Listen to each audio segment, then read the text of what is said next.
welcome for that. Thank you. Thank you. I know we had a little musical riff coming in. So we got part 1 of the Clone Army Attacketh beginning right now. So thank you for tuning in again. Continuing on with the prequels, which, again, as I keep saying every week, it's just everybody's favorite trilogy. Hardly any commentary to be had. And, you know, I'm really excited to get into, especially the next one, because that's where all the memes, I think, come from with this prequel. So that'll be really fun to see them in Shakespeare form. We still got some good stuff tonight. I mean, we got the star-crossed lovers, the Romeo and Juliet. I don't know how exactly it's going to translate Shakespeare-wise. I feel like Ian Dosher had his work cut out for him on this particular play. But we're just going to jump in with the usual drinking rules that we've had the past couple of plays, past couple of parts that we did with the Phantom of Menace. We have 5 rules. First one is anytime that an overt Shakespeare reference is made. Again, overt, totally up to your interpretation. Some of us will catch others that you may not. You might see one that we don't catch. I don't know. Rule number 2 is anytime that there is an awkward pause, probably because there is technical difficulties, we forgot to unmute, or we just forgot that that was our line. So you might as well drink and have fun with it. Rule number 3 is anytime that Jar Jar speaks eloquently, because yes, even though the major role for Jar Jar Binks was in The Phantom of Menace, he is still back in this one, and he speaks eloquently with the beautiful puppet created by Maddie. Rule number 4 is anytime that R2-D2 has a monologue, as always. And then rule number 5 is anytime someone dies. Got to pour one out for the people that die, because it is a Star War. Got to have death in a war. Otherwise, it kind of defeats the purpose of them fighting. Anyway, no we'll get into that type of philosophy, but we are going to jump on in with part 1, act 1 of the Clone Army Attacketh. So we begin with the prologue in outer space.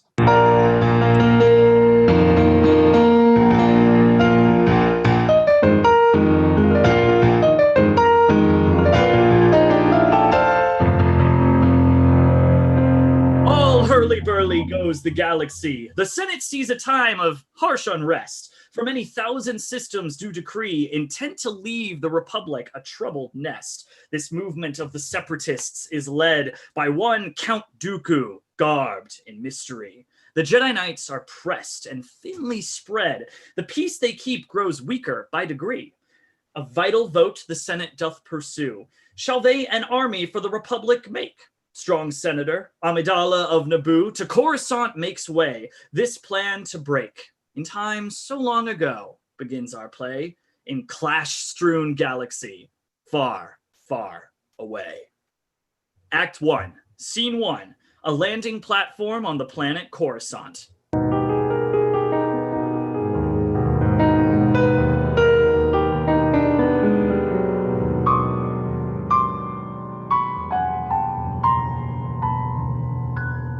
Enter Padmé in Naboo fighter ship with R2-D2. In sooth, I know not why I am so sad. Is this one moment not without its hope? The Senate doth face challenges indeed, yet need my visage sing such somber tones? The music of our strong democracy hath instruments enough to keep its tune. A symphony of peace it hath performed for many years, delighting all who hear. The past, though, doth not croon the future's song. The minstrel of the present plays his lute as though to prophesy some tragedy, and turn our joyful march to mournful dirge. E'en now there comes a frightful dissonance, a clang, a crash, the cymbals roughly struck. Our major calm, our time of quietude, doth modulate unto a minor key. Too hastily we turn to drum and fife, the sounds of war assaulting every ear. My sadness then plays counter-melody to these stark notes of conflict, pain, and strife. Enter Corday, dressed as Senator Amidala and Naboo guards in royal cruiser ship. Enter Captain Typho, aside, in fighter ship. As Senator, I bring this brief report. To Coruscant we make our swift approach. 'Tis well, Lieutenant, let us then proceed. Our royal cruiser shall its landing make beside the fighter ship escorting us. The Naboo royal cruiser and fighter ships land on Coruscant. We have arrived, and all within our party quite unscathed. Forsooth, my trepidation was misplaced. There was no cause or reason to have fear. No danger hath pursued us to this place. My guess was wrong, and we are landed safe. The royal cruiser explodes. Naboo guards die. Alas, how like a fool my spirits change. Methought I had been wrong, and now am wronged. O Corday, thou who took my rightful place, unrightfully art slain through villainy. My lady, I have failed you in this death, and with my final breath beg you, forgive. I would I had another life to give, that you another death might still be spared. Corday dies. Weep eyes, for sorrow comes too suddenly. Good lady, you are yet in danger here. We must get hence and get you from this place. 'Tis certain, I should never have returned. Yet is this vote a thing of consequence, which you and your estate may not dismiss. Young Corday hath fulfilled her duty true. If you would honor her, fulfill yours too. Exit. Scene 2. On the planet Coruscant in the chambers of the Chancellor.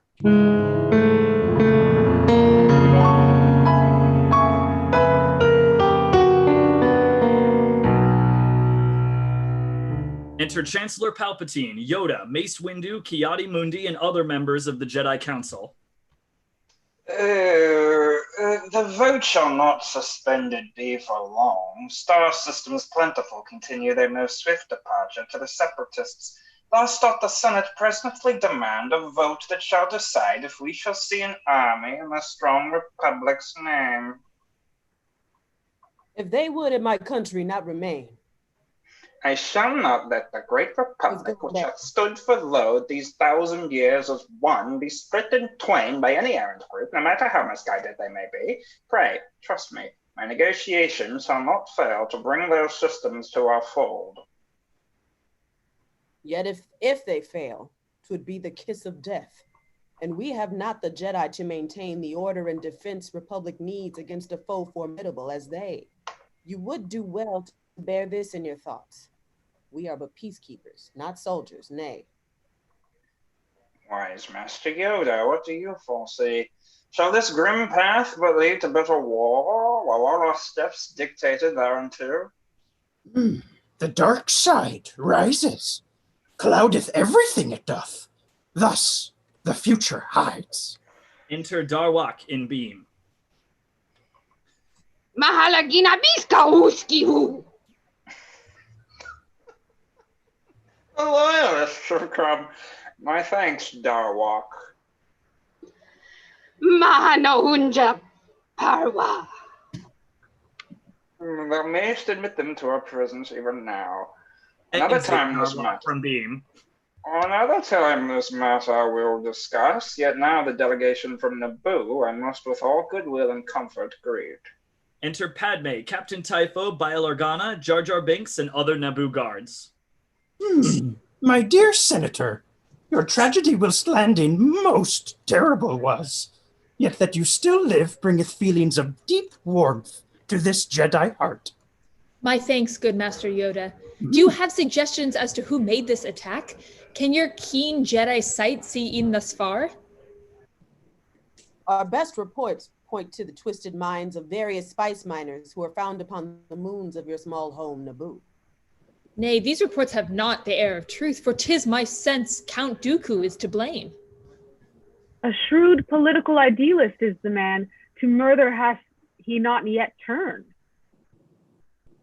You know, my lady, a Jedi he once was. 'Tis true, he's none in New Age, yet still his nature runs not to assassination. 'Tis not within Count Dooku's character. The role of murderer he playeth not. Yet most certain 'tis, Senator Amidala. In danger you are.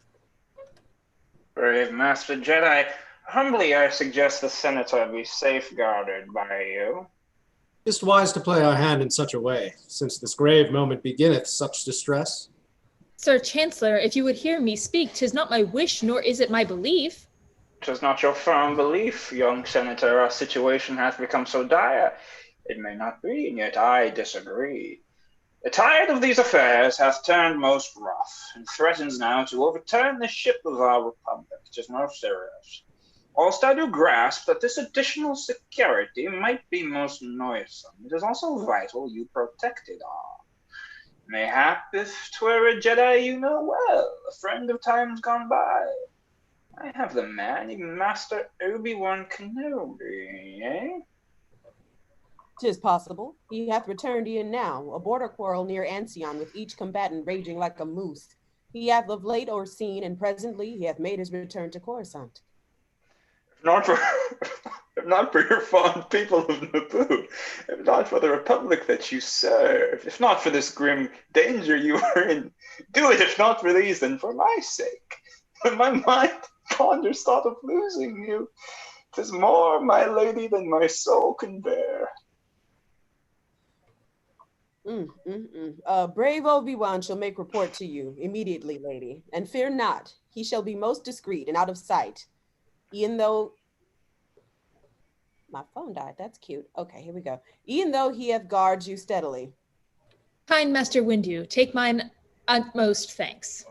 Exit Palpatine, Padmé, Typho, Yoda, Mace Windu, Ki-Adi-Mundi, and Jedi Council members. Enter Anakin Skywalker. Hold still, mine hands, be still, O feverish blood. If the mere thought of her doth move me so, how shall it be when I stand by her side? How, when her lovely face doth meet mine eyes? What shall I do when mine eyes hears her voice, which is a sweeter music to my soul, above all else the galaxy could sound? The measure of my keen affection doth exceed all measure, line, or boundary. And this affection, bred of memory, is but a shadow to what may come forth when in her presence I shall stand at last. Enter Obi-Wan Kenobi. Good morrow, my Padawan. How is it? What trouble this in thy complexion here? What matter pulls thy spirit out of sorts? Well, he knows mine every look. Nay, nay, 'tis nothing, master. All is well. I sense a falsehood even as he speaks. Thou art far tenser now than I have seen, since we into that nest of gundarks fell. Fallen memory indeed, kind sir, for it was you who did the falling, whilst I did the rescuing, if I recall. Perchance some fault befalls thy memory. For so 'twas, as thou sayest, I confess. Although 'twas frightening, it brings me mirth. Aye, danger may be merry when 'tis past. But now, behold thy face. Thou dost perspire. I pray thee, Anakin, relax. Breathe deep. I have not seen the last, lo, these 10 years. I guess 'twas thoughts of Padmé plagued. Enter Jar Jar Binks. Miss Obi! Me's a smile to see you. Ah, and thee as well, kind Jar Jar. Art thou well? Enter Padmé and Captain Typho. Oh, Miss Padmé, Miss got pilos. See, Senator, the Jedi come here. It's this man who stands before me here. There's Obi-Wan, I know him well enough. And this, can it be?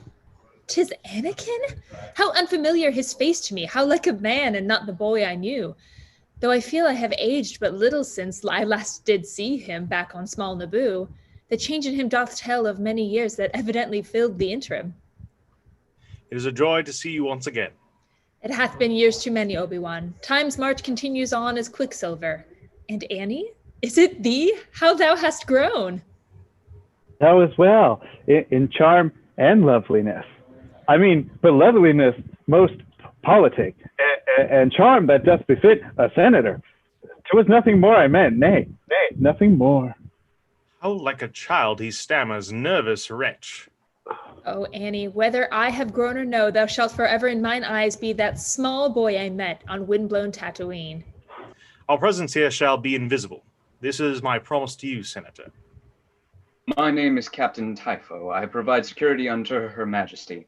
Our Queen Jamilia hath been notified of your assignment to the Senator.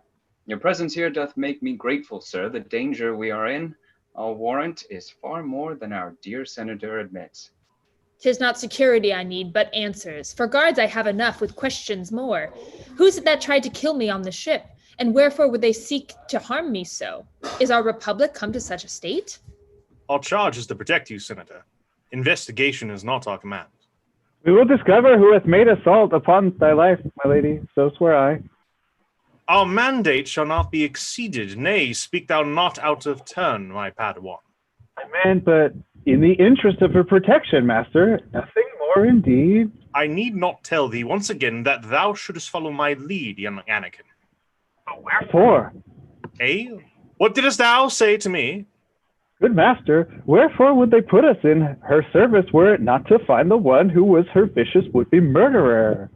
Protection is a task fit for some brute, a local force to keep a person safe, requiring not a Jedi's skillful art. 'Tis far beyond all reason to employ a Jedi in simple sheriff's trade. In short, investigation is implied within the prime directive we were given. We shall proceed exactly in the terms the Council hath instructed us, no more. We are not led by implication, lad. This conversation is not for mine ears. The Jedi do forget themselves, I fear. And thou shalt learn thy proper place, young one. Be like your presence shall reveal to us the mystery of whence the threat hath come. I pray thee now, excuse me, I'll retire, for all shall be improved by rest and sleep. Exit Padmé. I am relieved to have you here, good sirs. For my part, I shall station officers at every door, and take myself unto the center of control to watch over her. Exit Obi-Wan and Captain Typho. Miss Boston, happy to see you, Annie. She hardly recognized me, Jar Jar. Bye! Yet every day since we last met, she has been forefront in my thoughts, the leading light of every day that passed, surpassing all. She thought of me but little, if at all, in a memory to her, forgotten. Ah, what foolishness I must have shown to her. My words fell trippingly from out my lips, as though I were a simple-minded fool. And Obi-Wan corrected me as though I was an errant child. So must I seem to her, and him, and all of them besides. Enter Obi-Wan Kenobi. But she's more happy than in a long time. Thou art too focused on the negative. Be mindful, Anakin, of all thy thoughts. She was indeed most pleased to see us both.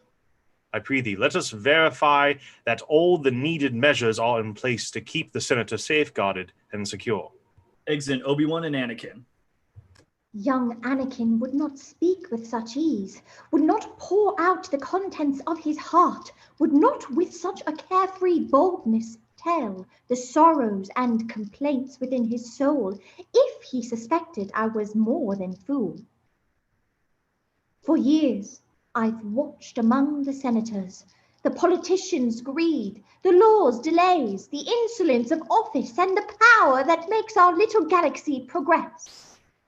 Is it a wonder turmoil comes to us, since we are led by such brutality? Yet I may not my feelings true express. I shall do what I may to set things right, but never shall my fool's comportment fall. I chose long ago to play this role, and I shall play the part unto the end. What would they say if Jar Jar suddenly spoke as if they do, or showed an aspect wise? Why, they would think me mad, even as I spoke more sanely than I ever did before. Nay, it shall not be so. I'll not remove the mask I have put on. 'Tis for their sake. For like this, Anakin, they comfort find in having one among them simpler than they know themselves to be. 'Tis passing strange. These humans are a mystery to me, e'en though I see them with an eagle's eye. Thus keep thy fervent peace now, Jar Jar Binks. Forever may they think my mind is weak.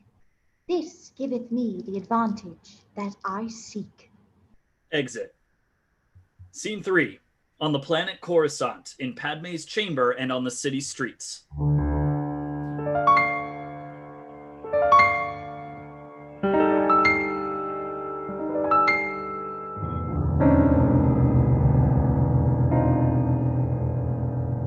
Into swift rumors net these mortals fly, ne'er guessing that the traitor's there, within. Thus doth the cord of rumor neatly tie round all of them a band to wrap them in. Oh, see how I my merry pranks do play, distracting them with votes and separatists. Unknowingly they scramble on their way, confused by fear that in their souls persists. Into this time of doubt, another comes, now entering the scene a larger threat, gainsaying the Republic in vast sums, joined with their enemies is Jango Fett. A vicious man and cruel to all his foes. Ne'er was a bounty hunter so reviled. Given to misanthropy, he hatred knows of everyone, except a twin-like child.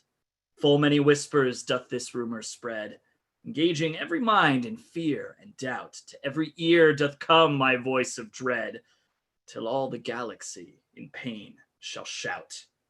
Enter Jango, Fett, and Zamwesel on balcony.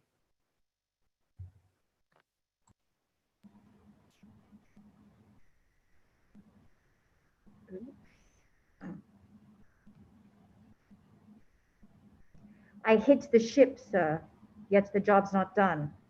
They did employ a decoy who's now dead, yet our main target slipped away unscathed. Yea, now we shall a stronger method employ. My client groweth ever more impatient, Zam. Pray, take this canister, and let caution guide thine every step. Little though these beasts may be, they are most vicious. Aye, and poisonous as well. You now go hence, and pray remember, I'll have no more mistakes upon thy life. Exit.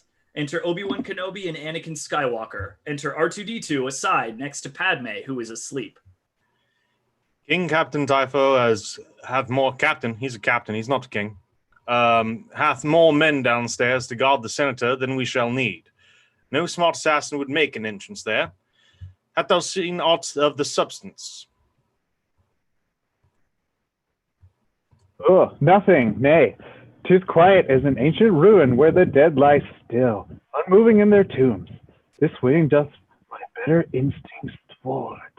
I would not on an incident attend, yet rather would preemptive action take. A sensor begins beeping. What is it? 'Tis the cameras she's covered over. 'Tis possible she did not like mine eyes wandering o'er her as she tried to sleep. This is madness. What is in her mind? 'Tis well. She said R2 to sound a loud alarm should a base intruder enter. There are more ways than one a senator to murder. R2 shall but warning make. 'Tis true, and yet we would the killer catch. Then hast planned to use her as thy bait. Accuse me not, I pray. 'Twas her idea. No harm shall come to her, for with the force I sense whate'er befalls within that room. The air could not shift in the least degree, but I would feel, and 'twere a hurricane. I bid you, trust me. 'Tis a risk unwise. Thy senses are not well enough attained, particularly where she is concerned, my young apprentice. Oh, yours are better, eh? 'Tis possible. Pray, set aside thy pride. Enter Zamwesel on balcony with probe droid. Go, droid. Take thou these beasts and do my work of death and murder. Aye, get hence. This night shall see my just reward for task completed. Thus shall a senator a coffin fill, and thus shall Jango Fett my coffer fill. Exit Zam. Trick, a trap, a sudden death. Someone shall soon be out of breath. When I drop off these cone bugs, they'll slink past curtains, walls, and rugs, delivering their lethal bite, which shall bring death into the night. 'Tis bugs shall be the end of her. We're off to kill a senator. The probe droid flies to where Padmé sleeps. Thou lookest so fatigued, young Padawan, and should find sleep, not watch o'er one who doth. I confess, I sleep not well of late. It is thy gentle mother, Anakin. Yeah, she is ever my subject of my dreams, though wherefore this should be, I do not know. Dreams, like a storm, may pass in their own time. 'Tis all calm and quiet once again. Much rather would I dreams of Padmé have. Such storms I could endure eternally. To be near her again begins a squall which riseth in my heart as windstorm ne'er did blow upon the dunes of Tatooine. Be mindful of these thoughts, tempestuous. They betray a spirit blustery. A Jedi does not row by waters rough, but seeks calm waters and steady sail. Thy charts are fixed. The Jedi Order is thy destination, thy harbor to come. To change thy course will be most difficult, and Padmé is but a politician sly, whose rudder may on any tide be moved. The droid, or the probe droid, begins to cut through Padmé's window. Hey, she is unlike all the others in the Senate. Even keeled, direct, firm. Her glance could make 100 storms be still. Her face could set 1,000 ships aright. In my experience, when politics are at the helm, no course is ever true. These senators may seek to please those who would fund campaigns and make them seaworthy, but nothing more. They cut the anchor out of democracy and Tempest's first raindrop without a thought, if they are but funded. Now shall I hear another lecture from the ancient mariner in Obi-Wan. What do you know of economics, sir? Which rough, high seas were you once your albatross? The probe droid releases 2 Cahoon bugs into Padmé's chamber.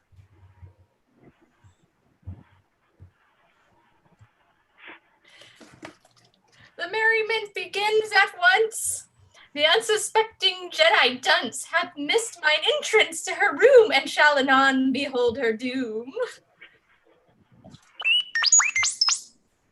My scanner hath detected life, so shall I scan the chamber thoroughly. Nay, nothing but by my scope is discovered is. So shall I, my droidly sleep, return. The Cahoon bugs crawl, advancing under Padmé's bedclothes. The droid hath missed them pretties go, but neither legs nor body slow. With puncture swift our payment take, and from the sleep she shall not wake. You do but draw a picture, General. Not every ship that sails the Republic seas is bound the stormy weather. Palpatine, let him stand for a counter to your point. A bulwark against a flood of separatists. Our Chancellor doth float a level tack. 'Tis Palpatine shall be thy paragon. The man is a politician through and through, and is clever navigator of thy passions and desires of senators. The Cahoon bugs prepare to strike Padmé. Yet I believe he is a noble soul. Fight to direct our vessel. Wait, alack! I sent it to her room. Let's thither go. Obi-Wan and Anakin enter Padmé's room. Anakin brandishes his lightsaber, destroying the bugs. Our errand fails, and I must fly, be off into the darkened sky. If they should catch me stalking here, my master's punishment I fear. Obi-Wan jumps through the window, catching the probe droid. What's this? What hath occurred? Stay here, I pray, for Obi-Wan was right. A storm doth brew. Oh, curse my wires. I was not fast enough, and now these gallant Jedi danger face. Exit Padmé and R2-D2. Exit Anakin severally. Obi-Wan continues to cling to the probe droid.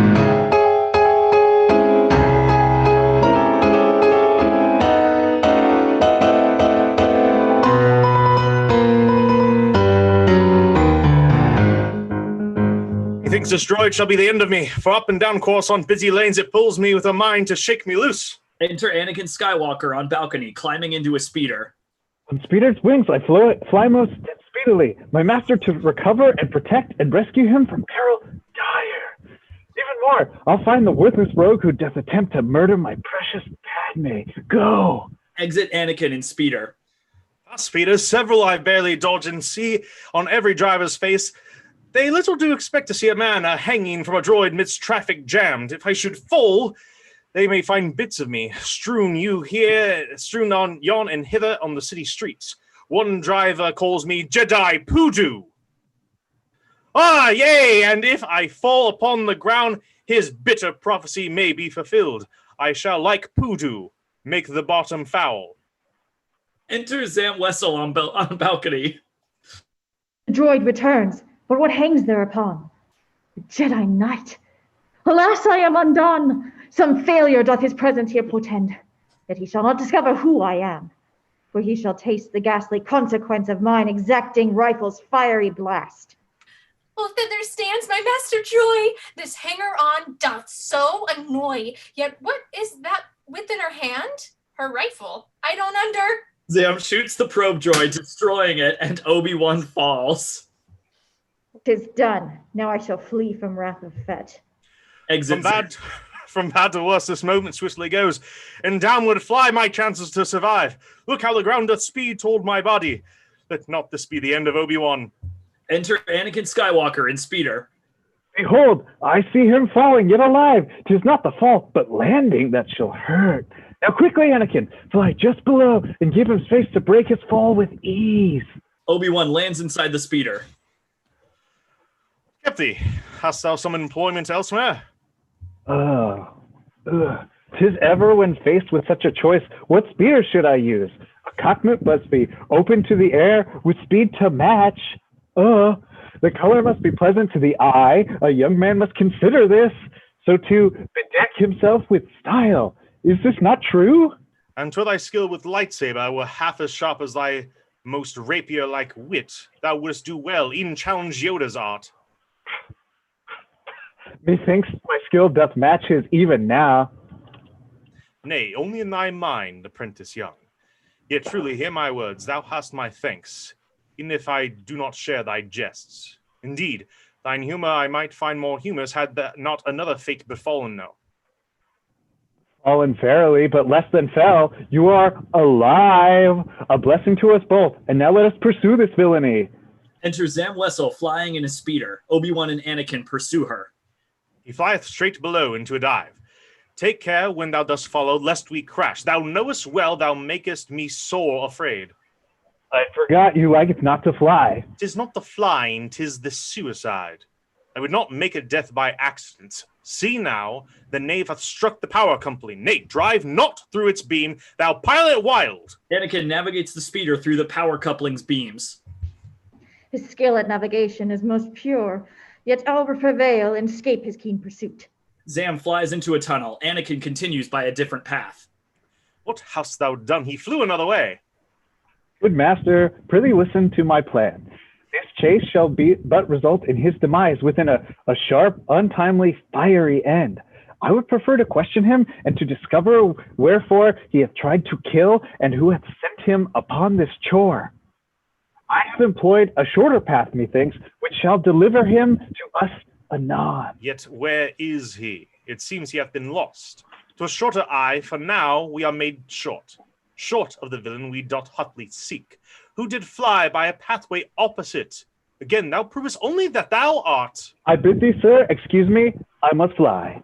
Anakin jumps from the speeder in pursuit of Zam, who reappears below. That rascal, he doth ever swagger so. Exit Obi-Wan. Even with the traffic circling all around, 'tis quieter, sends Obi-Wan harangues. I spy him now, and on his speeder land. The rogue is mine, and soon shall be stopped. What is this? Can it be? He boardeth me. We shall yet see if he can keep his grip when I do jostle him both here and there. Mayhap I'll ram him on a strong blockade, or let him feel another speeder's thrust. See the beast, and 'tis not a he, but she. If I have seen her right, in her distress she changed her form. Oh, our enemies may bring us trouble vast indeed if they, like moons, are changeable. Now out, lightsaber, come, do thy swift work, unto the cockpit, strike! Oh, yes, see, thus shoot at me, and from mine hand, like captured bird, my lightsaber doth fly. His weapon's gone, but still he doth hold fast. What's this? He grasps mine hand, my blaster too. We struggle. Ah! Now all controls unto my speeder are by laser strike destroyed. My ship doth fall, and quickly comes the street. Into the crowds of passerbys we fall. Zam's speeder crashes onto the streets of Coruscant. I leave here now, my life thereby to keep. Anakin jumps from the speeder as it crashes. The speeder's down, but still my feet may fly. What ho! Stop now, thou rogue, for thou art mine. Exit Zam into a nightclub. Enter Obi-Wan Kenobi. Say, Anakin, 'tis well that we have met, for I did worry o'er thy safety. Now, how goes the chase? Hast thou seen the roguish knave? Just fled into this club of ill repute. Let us make entrance, bring the beast without. I bid thee patience. Use the mighty force. Call on thy instincts, not thy taste for blood. Apologies, my master. He went in to hide, not to flee. And he'd be gone. Belike 'tis not from us that he would run. Behold, my Padawan, thy lightsaber, which went a-flying past my head as thou didst bravely fight the nasty criminal. I caught it barely as it passed me by. Mayhap in the future battles thou shalt keep it. Remember, Anakin, this weapon made the difference between thy life or death. I shall endeavor to recall your words. Why is I feel thou shalt be the death of me? In some yet unknown place, some lonely star, it may be that thou shalt in future battle make some mistake with the episode that brings one death unto me. Or 3, no? 4. Ah, 'tis your jests ring hollow on mine ears. Our wits are misaligned tonight, in troth. Speak not of some misfortune I would bring for you, dear sir, are like the father that I ne'er did know, nor do, nor ever shall know. If this be so, wherefore thou attend me not? I try, my master, yet my youthful ears have learned to tune to sounds beyond your voice. They enter the nightclub. Enter Zam Wessel, hidden, and several creatures at the bar. Dost thou see him herein? He is a she, and more than that, a changeling. Is it so? Then must we be cautious, be especially. I pray thee, go and find her where she hides. I shall indeed, but sir, where are you bound? Unto the bar. My whistle there to be wet. 'Tis not the time to drink, but shrewdly think. Ugh. Anakin. Obi-Wan approaches the bar. Enter Elin Sleaze Bagano. Greetings, sir. Allow me your pleasure to ensure, for I've such wonders I shall act upon your soul as surgeon. My death sticks, perhaps you would care to try. They are most beloved by the population general. You shall intoxicated by, 'tis my promise and warning. Obi-Wan uses a Jedi mind trick on Elin. Thou dost not want to sell death sticks to me. I'd not sell you these death sticks, nay, not I. Thou shalt go home and rethink thy life. I must go thither and rethink my life. Exit Elin. Enter Anakin Skywalker. This scoundrel. I must find her out. Yet this dark club is so completely full. I could not find a bantha hiding here, much less an agile, shifty killer. Fie! Zam approaches Obi-Wan from behind. These Jedi have pursued me here, but one hath turned his full attention to the bar, there to assuage his thirst. I drink your fill, for it shall be the last thy lips shall taste. Step closer now, whilst he doth lap his cup, and soon shall he imbibe my blaster's fire. Obi-Wan turns around quickly, cutting off Zam's hand with his lightsaber. O Brutus, fiend, thou villainy is done. Let us go hence and learn the total truth of thy most traitorous and awful deeds. Ye at ease, this is a Jedi case. Continue with your drinks. Our mug is found. Exit creatures as Obi-Wan, Anakin, and Zam exit to the street. Dost thou know who it was thou tried to kill? A senator, the one come from Naboo. And who was it employed thee? Speak thou true. 'Twas but employment minor, nothing more. Enter Jango Fett on balcony. Mine operative hath been caught. They have found Zam. If I do not act swiftly, shall not be she that's found, it shall be I. Go to them, Zam. I'll find another underling. Forsooth, even from this moment I'll remember. If I will have a job done right, shall be done myself. Tell us. All shall be soon be well. Aye, tell us now. What else shalt thou feel my rage? It was a brutal bounty hunter named... Jango Fett shoots Zam with a poisonous dart. We shani Slimo. Death is now my task. Zam dies. Oh, our questions are not answered yet again. This toxic dart that made the killers send brings yet another question, which in time may lead to answers. Patience, Padawan. Let us return and bring this news unto the Jedi Council. They shall serve as guide. Their wisdom shall be unto us supplied. Exit.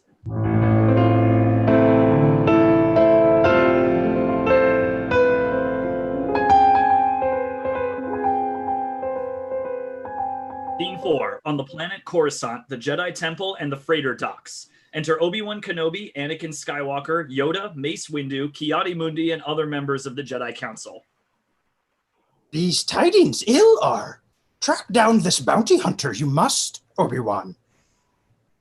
This killer hath our back against the wall. Be sure you do discover who it is by whom the bounty hunter is employed. And what of Amidala? She requires even more protection than she had before. Your Padawan, yea. 'Tis he shall escort her back unto Naboo's shores. Young Anakin, take thou the senator, return her unto her planet, even Naboo. She shall be safer there furthermore. Do the right thing, and use a transport that is yet unregistered. Thus may her foes find all her movements difficult to track. Don't mess up, motherfucker. Okay, sorry. Yet, as the senator doth claim her place as leader of the opposition, it shall be most difficult to give sound cause. Why she must leave the capital anon? Be like, she shall refuse. What then, I pray? Until this killer found hath been, our judgment true, respect she must. Go thou unto the Senate, Anakin. There ask the Chancellor, even Palpatine, to plead our case herein. 'Tis strictly business.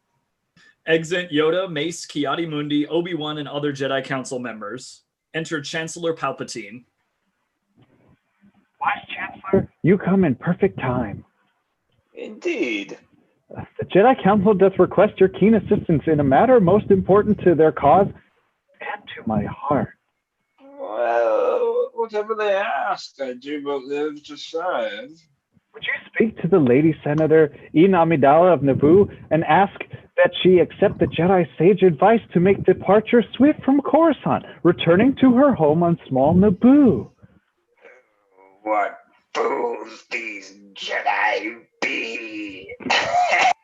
Indeed, I shall. The senator shall in no wise refuse explicit order from the executive. A character I understand enough to give such reassurance unto thee. You have my gratitude, your excellence. Thus art thou finally assigned given. Thy patience all this time earns its reward. It is your guidance, which you nobly pay to me, and have since I was but a boy, that brings reward, e'en more than patience mine. Thou hast no need of guidance, Anakin. In time, thy spirit shall make recompense for any credit I have profited thee, and thou hast learned to trust thy feelings true. Forsooth, then thou shalt be invincible. So have I laid my wager many times. Of all the Jedi I have ever seen, thy treasure and thy skill exceed each one.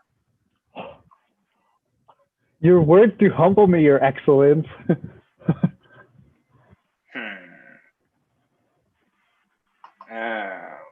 More lines. I have foreseen that thou shalt strong become, dear Anakin, beyond the council, aye, beyond even Obi-Wan, Mace Windu, or if I may say, even Master Yoda, too.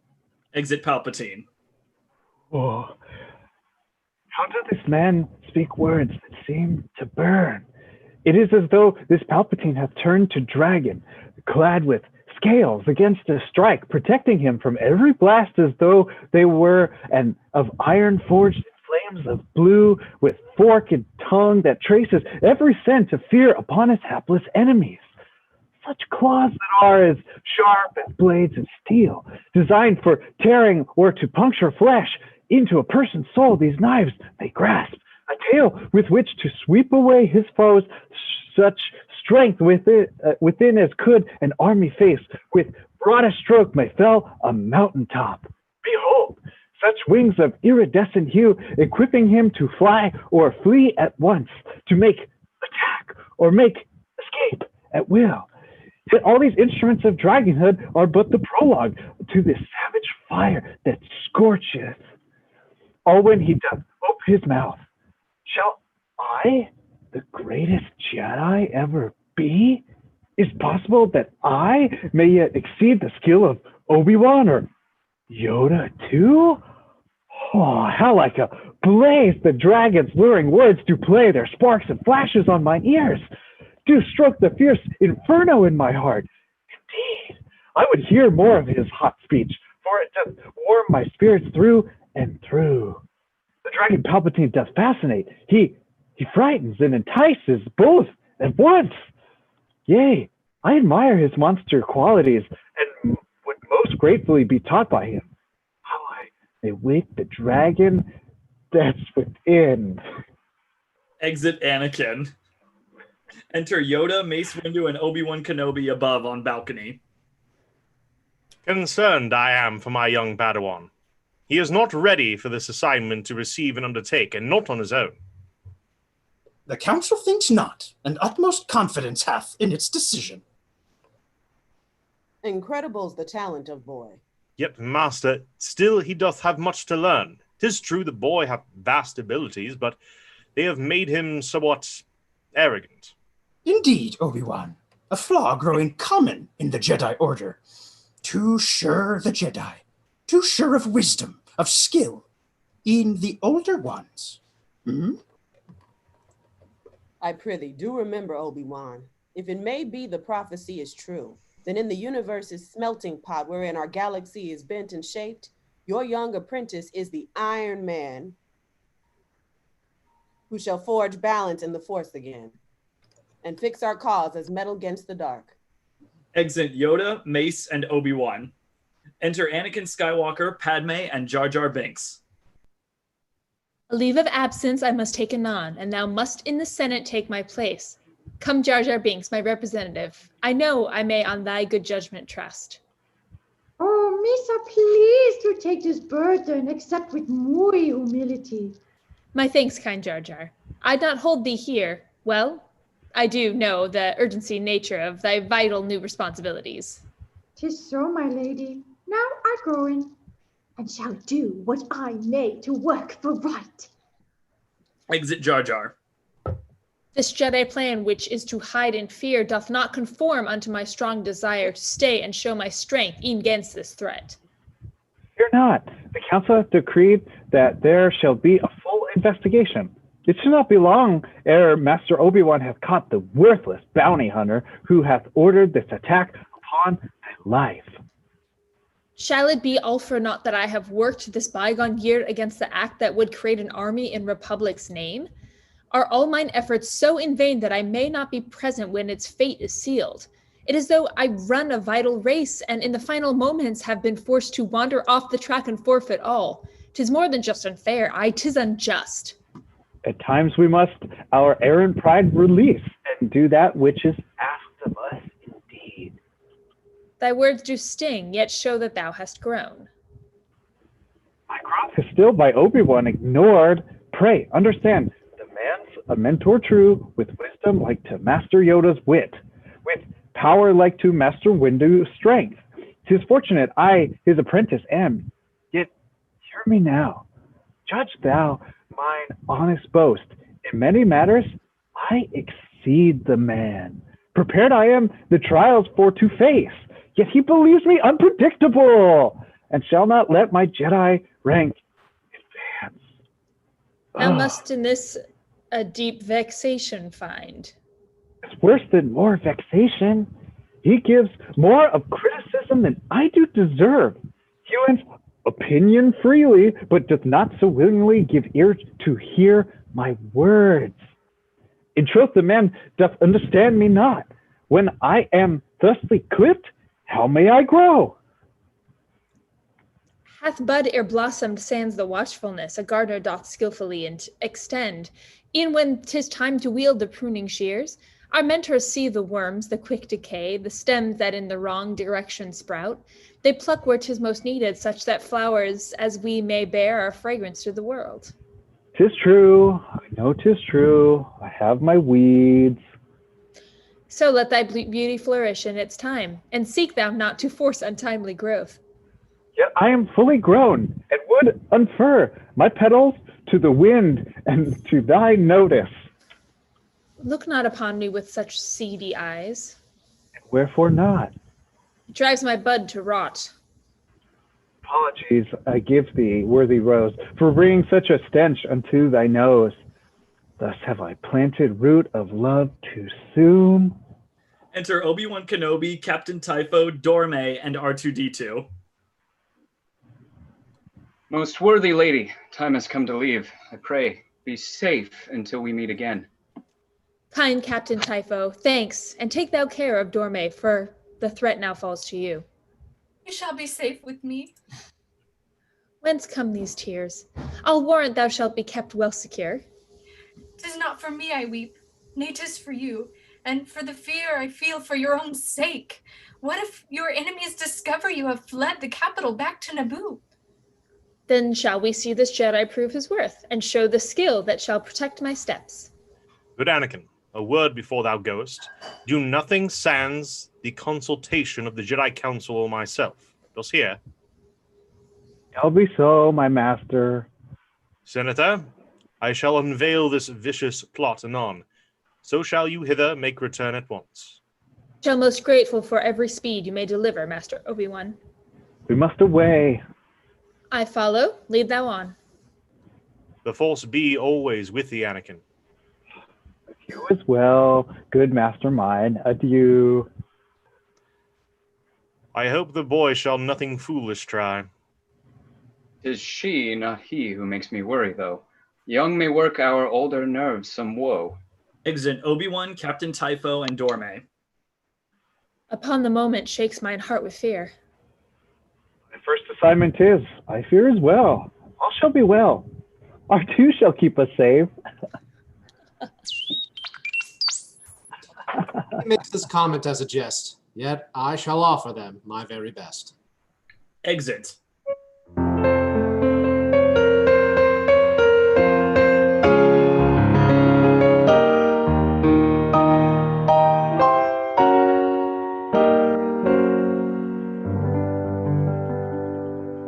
Act 2, Scene 1. On the planet Coruscant, in Dex's Diner and the Jedi Archives. Enter Obi-Wan Kenobi, WA7, and assorted diners. What ho, Dex? He has a man to speak with you, a Jedi, if his look does not deceive. Enter Dexter Jetster. By my 6 limbs, 'tis Obi-Wan Kenobi. Good morrow, Dex. 'Tis well to see thee. Yea, I prithee, sit thee down and rest a while. I'll come within thy radius anon. Would you enjoy some Jawa juice, good soul? Indeed, that house my thanks. My longtime friend, what knowledge may I arm thee with today? I bid thee, Dex, pray, tell, what is this device? Obi-Wan shows Dexter the poisonous dart. Zounds, such a thing! I've not seen one of these since I did prospect on far Subterrel at the extremity of the Outer Rim. WA7 serves Obi-Wan his Jawa juice. And dost thou know, then, whence it comes? My thanks. This little thing, no more than Pinky's length, belongs to cloners, they who live far off. 'Tis known as Camino Saber Dart. Yet when I put it to analysis, our archives knew not. Wherefore wonder I? These cuts upon the side, these members here do tell the story of their genesis. The droids that analyze such things but look for symbols. Thus, they may not heed such grooves. Oh, shame, good Obi-Wan. I would have thought the Jedi would exhibit more respect towards the difference that one may find twixt knowledge and its older sister. Wisdom. Yea. Yet if droids could think, we'd all be lost. Trapped in an abject matrix of machines. Oh, how horrible. But to the point, Camino is a name with which I'm unfamiliar. Doth it lie within the fair Republic's boundaries? Nay, 'tis beyond the fingertips of our Republic. Far beyond the Outer Rim, be like 12 parsecs past the Rishi Maze. It should be simple to discover it, even for those archive droids of thine, my friend. Be wary, though. Kaminoans own unto their own do keep, their own multiply, where they are cloners sharply skilled to boot. These cloners, are they like to act as friends? That doth depend. If I could future tell or read the meaning to be found in palms, thou didst find this text, not in this diner here. Well, do I know. But thou hast said depend. Depend on what? Thou jolly knave, speak on. On how thou dost comport thyself, good man, on whether they do feel they've elbow room to test the limits of thy pocketbook. My thanks, dear friend. Thou art a helping hand. Exit Dexter, WA7, and restaurant patrons as Obi-Wan leaves the diner. The mysteries afoot. With clues but scant, we Jedi are protectors wise and true. Sent forth to champion Republic's calls, detective work hath rarely been my call. Yet now I find myself embroiled in this most strange and enigmatic happening, a poison dart and hints of distant cloners. These are the smatterings with which I must make sense of an obscure conspiracy. The late attack upon the senator hath pointed to the bounty hunter fled. The bounty hunter's instrument of death doth point toward Camino, far removed. This foreign planet, of which I know not, points me unto the Jedi archives now. Mayhap 'tis thither I shall find answers. Enter Jocasta Nu as Obi-Wan Kenobi enters the Jedi archives. Let me my full assistance proffer, sir. Indeed, I'd be most grateful if thou wouldest. Belike, Master Kenobi, you are here, replete with questions dancing in your mind, a problem truly difficult to solve. Reveal it unto me, and I'll give you aid. In best thou speakest well, for I do seek a planetary system called Camino, yet no system thus named holds the archive's charts. Obi-Wan and Jocasta approach an archive computer. Such name I've never heard in all my years. Are you most sure of its coordinates? Review, I bid you, what you've been told. Expected the unknown planet should appear within this quadrant, yet in here, which lie just below the Rishimar.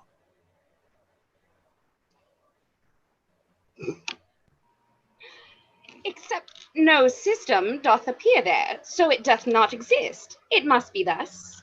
Oh, Mary, 'tis impossible, methinks. Mayhap the archives are but incomplete. Existence hath it none, declare the archives. Exit Jocasta. The trail runs even colder, if indeed the system I most keenly seek doth hide. Perchance a wisdom far beyond mine own can help me uncover that I would reveal. Thus onward Obi-Wan and Yoda seek. Mayhap his sage, calm intellect may find the answer to which I am thus far blind. Exit. Scene 2. On the freighter to Naboo and on the planet Naboo. Enter Padmé, Anakin Skywalker, R2-D2, a serving droid, and assorted passengers.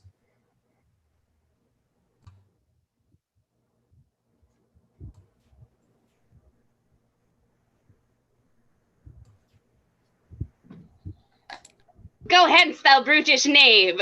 We serve no droids. Belike he would appreciate a serving of my fury upon his pate. We droids are e'er reviled even by our own. Thus must I toil each hour to prove my worth, and show the noble souls what that lies within. Mine humble thanks, R2. What thinkest thou? Is difficult to hand thy life entire unto the Jedi Order? Thus mayst thou never visit where you like, nor things thou dost enjoy engage withal. Indeed, or be with those I truly love. Yet doth the Jedi code allow for love? Methought that love was for the Jedi band, forbidden by the Order, is not so? Attachment is prohibited, 'tis true. Possession is prohibited as well. Compassion, though, love unconditional, is central to a Jedi's every step. Thus, from a certain point of view, it may be said we are encouraged to spread love. 'Tis clear the words I spoke before did err. The boy I knew those years ago is gone, for thou hast changed so much in time's swift stride. Yet thou art constant as the rising sun, unchanging, faithful, bringing light to all. Thou art as I bethink thee in my dream. Such dreams of me he doth with ease confess, which doth both shock and move my lonely heart. Behold, it is thine home, for we arrive upon the verdant shores of sweet Naboo.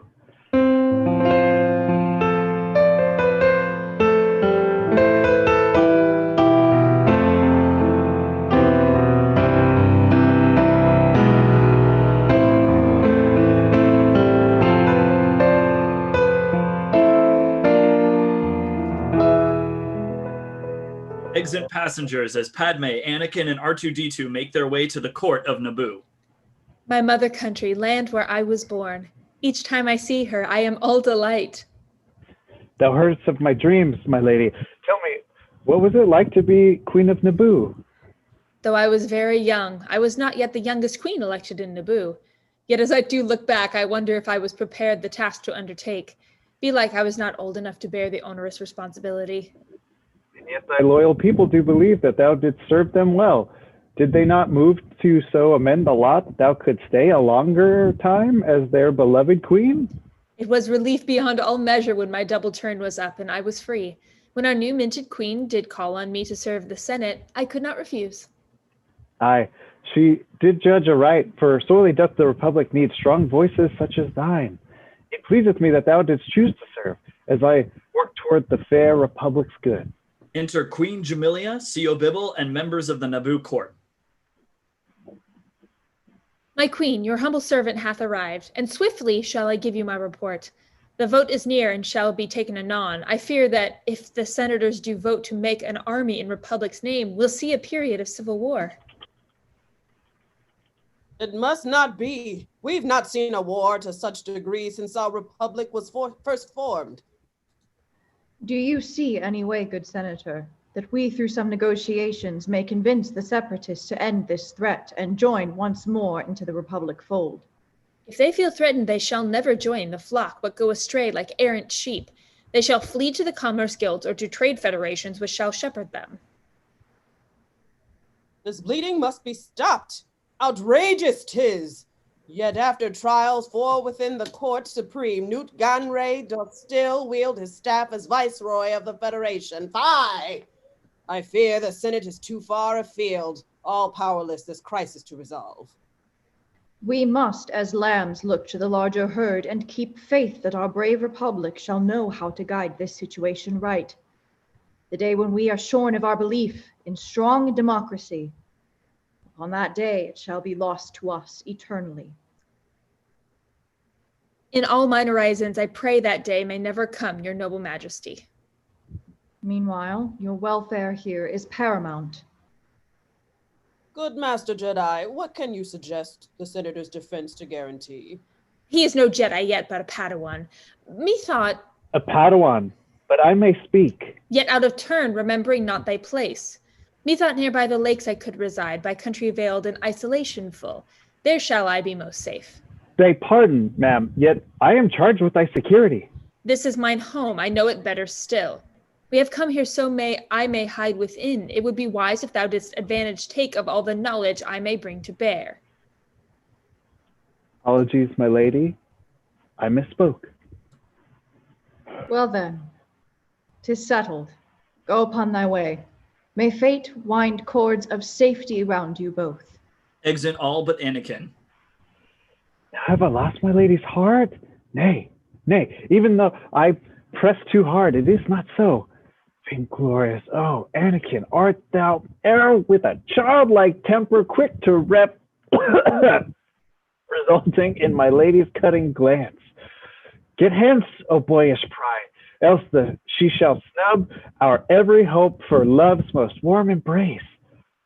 There show the petulance she just did see. There flash the anger that doth boil within. Arrest the beast and bring the man to bear. Give her the love you bore your mother. Shmi. If this may be, our heart shall sing and sink, voiced with such beauty as to make heaven talk, eternal blessings in my lover's ear. Yet rush thou not impulsively thereto. Oh, Anakin, be ever in control. Yet rush thou, yet unveil to her a gentle, caring soul, until she knows that you may be trusted be. Taste thou the course of love as it doth need. Exit. Scene 3. On the planet Coruscant in the Jedi Temple.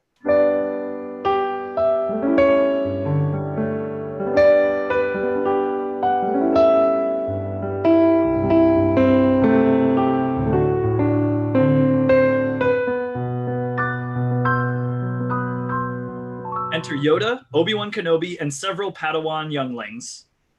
Reach out, sense the force, yea, Around ye always 'tis.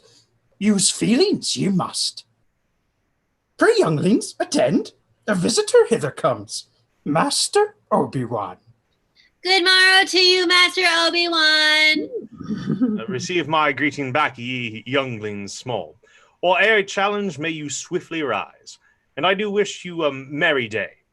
Now pray forgive my brief disturbance, master. 'Tis no disturbance, but occasion for learning. What help may I be? I seek a planet, which a trusted friend hath told me of. His words I think not false, yet no such system shows in the archive's maps. A planet whole Master Obi-Wan hath lost. Such embarrassment. Liam, I prithee, draw the shades that we may see the map diagram. Now, your minds clear ye, and together shall we find this wayward planet. The lights dim as a map of the galaxy is projected before them. It should be here, by his coordinates, yet as you plainly see, not there's found. Still gravity doth work in constant pull upon the stars throughout the area, all focused on this empty seeming space. Gravity's shadow, yet no star and no planets are there to cast it. Disappeared they have, or so at least it seemeth. How may it be, younglings? Yes, you. Good Master Yoda, is it possible that someone cleared the archive's memory? Forsooth 'tis, the minds of children amaze. The Padawan hast. Once the impossible hath been eliminated, what remains is truth. Fly hence, Obi-Wan, unto gravity's center. Your planet awaits. Although unlikely, the data you seek erased must be, warrant I. Yet who might have the power to remove this information from the archive, sir? Methought such mischief was impossible. This puzzle is most dangerous and disturbing. Verily, 'tis true. Only Jedi could remove such information, delete any files. Yet who and wherefore? 'Tis hard to answer this. I'll meditate on't. My thanks, good master. I shall fly to see what lies within, pulled there by gravity. Exit. Scene 4. On the planet Naboo at the Lake Retreat. Enter Anakin Skywalker and Padmé. Place is passing beautiful, beyond what I had ever imagined possible.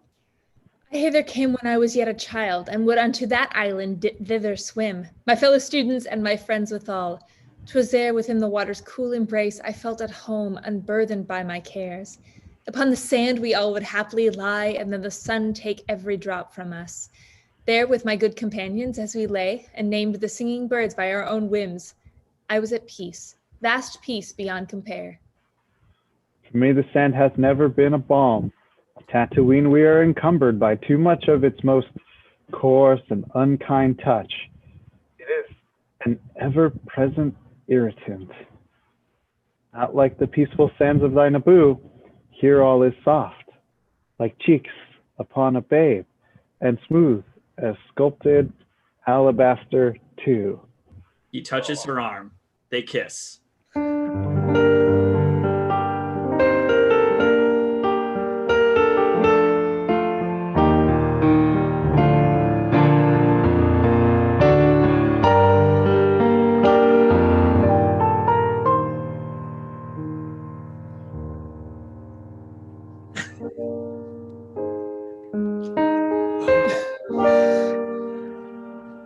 Nay, it must not be so. I prithee go. Forget this most impulsive incident. The fault is mine, thy pardon, pray, bestow. In twain, mine over-eager heart is rent. Exit Anakin. Shall these fair shores of my sweet home Naboo become the setting for a tale of love? This Anakin doth fully dote on me, and mayhap hath since he was but a boy. I know not how to meet his earnest love. The Jedi's fond attention doth confuse the purpose of my senatorial will. His eyes which burrow deep within my soul do shake the congress of my prudent wits, and thus disturb my nature politic. His smile which doth bring light past all degree, doth govern over my senses when it shines.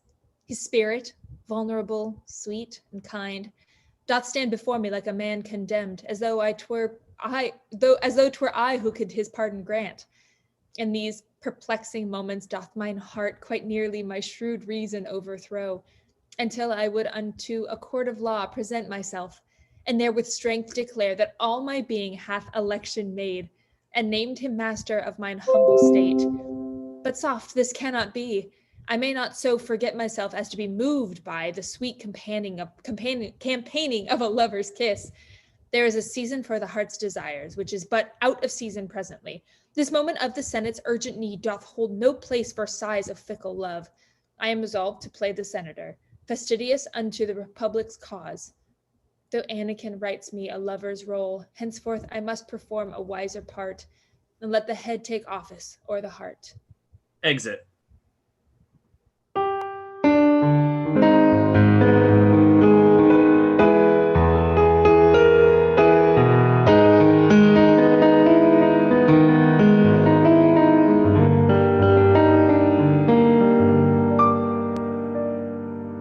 Scene 5. Tipoca City on the planet Kamino.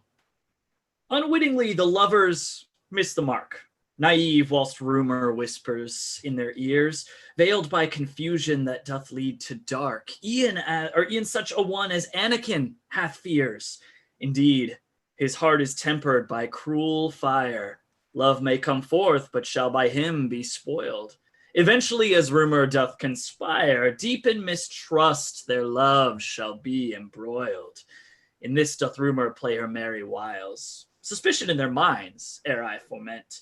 Kenobi, meanwhile, searcheth on for miles. Aye, to my puckish will shall he be bent, misunderstanding what it is he seeks. In truth, he shall find more than he expects. Now hurriedly, he to Kamino sneaks, oblivious to rumor's web complex. Enter Obi-Wan Kenobi with the droid R4-P17. Unto the hidden system I've come, and Master Yoda guessed it doth exist. A ship, droid, and the coordinates reveal a planet that hath tried to hide. The system is not empty, nay, and gravity hath told a story true. Mysterious Kamino doth appear. Pray let us go, R4, and learn its tale. My scan reveals a settlement below. We shall make landing there. Where befall, this driving rain brings tidings of some ill. What hath thy fury skies portend? The ship lands on the planet's surface.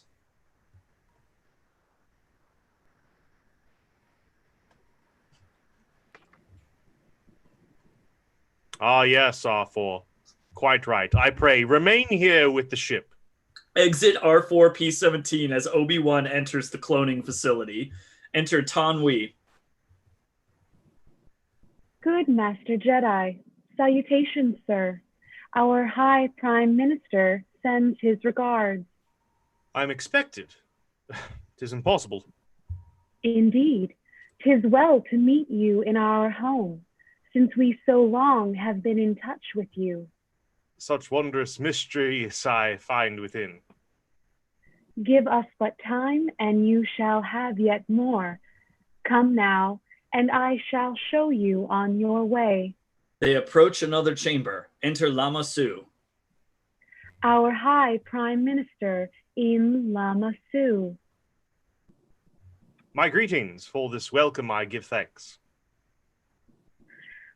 I hope from now you shall more better know. My name is Obi-Wan Kenobi, sir. I trust your visit here is worth its length. So we may then proceed with business. All is on schedule, as it hath been planned. 200,000 we may give you now. 1,000,000 further we may proffer soon. Oh, 'tis well. You make a suitable report. Our thanks deliver we in multitudes. Let Master Typho be at peace. All things run to completion in their time. A name far past. Say, Typho, sir. A leader of the Jedi Council, I. With spirit grave I must make this report. Jedi Master Typho hath been dead for lo these decades gone and past. More sorry I. for he would be most proud. The army we have built for him, immense. An army? Did you say whom it was for? To strengthen the Republic's noble cause. Pray, may I see this army for myself? 'Tis wherefore I've to Camino come.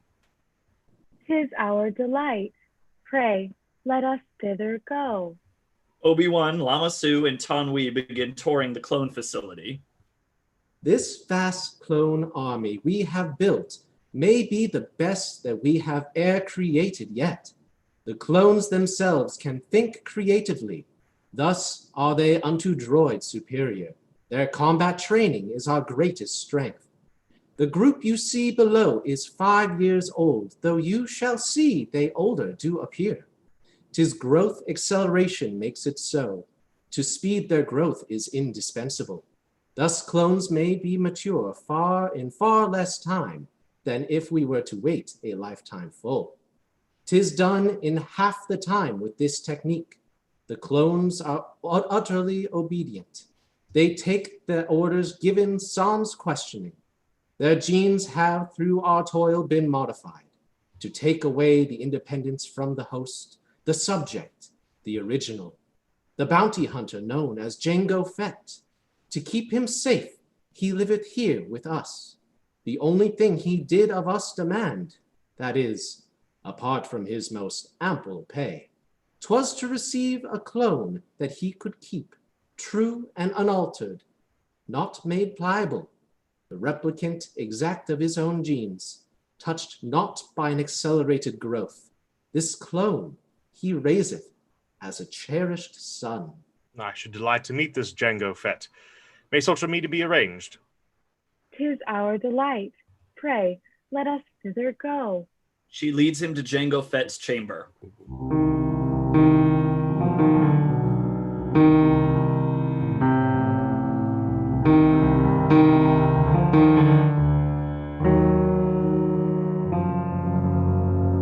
Enter Jango Fett and Boba Fett. Are you the bounty hunter Jango Fett? I am Jedi Obi-Wan Kenobi. Your clones are most remarkable, sirrah. Methinks you must be very proud indeed. Pride is a misstep on which one may easily slip. For my part, I am but a humble man who seeks to wend his way through the galaxy. I've no pride thereof. Hath your wending way led you as far as the interior of Coruscant? E'en once, mayhap twice. 'Twas once and twice and mayhap recently? Recently is possible, or that I could remember. For certain, then, you must be familiar with Jedi Master Sidious, yes? Carbobo, Rudet. Oh, Master who? Boba shuts a door, hiding Jango's bounty hunter uniform. The name is Sidious. Was not he whom this clone task employed you here? Ne'er have I heard him tell of the man. But you're sure he is not known to you? Dear sir, mine employment came from one who was Tyrannus called. E'en on the moon of Bogdan did he make arrangement for to hire me. Your words do run from strange to stranger, yea. Your question's at an end. Now I shall ask, do you approve of this strong army? I should like to see what they can do. They shall perform aright, e'en to the last. Of that you may be sure, too. I thank you, Jango, for this dialogue. Indeed, the thanks is mine. 'Tis e'er my pleasure to make acquaintance with the Jedi. Now we must flee, for time doth quickly run. Exit Jango and Boba. I've uncovered everything at last. I bid ye now give me my leave to go and make report unto the Jedi Council. Our Jedi Master Yoda will delight to hear the progress you've made herein. To strengthen the Republic's noble cause, the army we have built for him's immense. I shall reveal to him what I have seen, and he shall regret he did not see it himself. More sorry I, for he would be most proud, a leader of the Jedi Council, I. Regret I, Master Sidious, could not be here to bear witness to your truths. All things run to completion in their time. Let Master Sidious be at peace. His memory you honor, Minister. Our thanks deliver we in multitudes. 1,000,000 further may we proffer soon. 200,000 may we give you now. And we return those thanks to thee, kind sir. We shall make contact soon with further orders. All is on schedule, as it hath been planned. So we may then proceed with business. Forsooth, your operations well in hand. I trust your visit here is worth its length. Indeed, it hath been most enlightening. Exit Lama Su. I hope from now you shall more better know our High Prime Minister, in Lama Su. Come now, and I shall show you on your way. Much gratitude for all you have shown me here. The soldiers you have made impress me quite. Give us but time, and you shall have yet more. I understand. You have mine utmost thanks. Since we so long have been in touch with you, indeed, 'tis well to meet you in our home. Your hospitality has been most kind. Our High Prime Minister sends his regards. Good Master Jedi, salutations, sir. Exit Tonwi. He was a llama, right? He was a llama? That thus what was hidden now hath been revealed, though its significance is yet concealed. Exit. Act 3, Scene 1, on the planet Naboo at the Lake Retreat.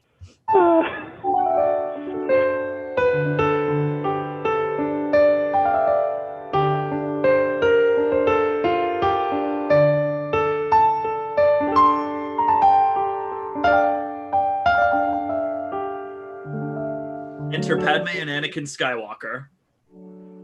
Come, come, thou wasp, thine hidden secret shout. If I be waspish, best beware my sting. Oh, my remedy is then to pluck it out.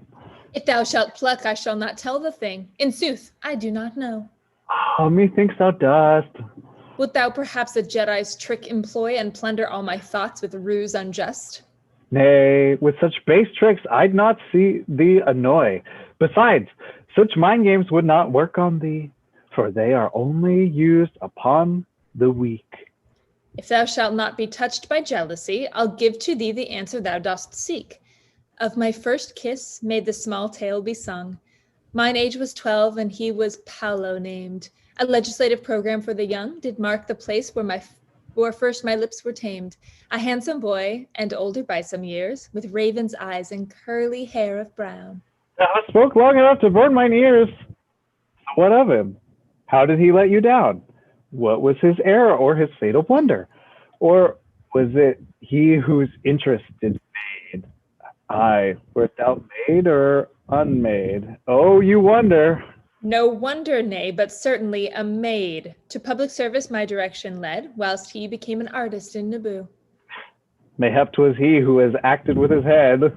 Thou dost not care for politicians, true?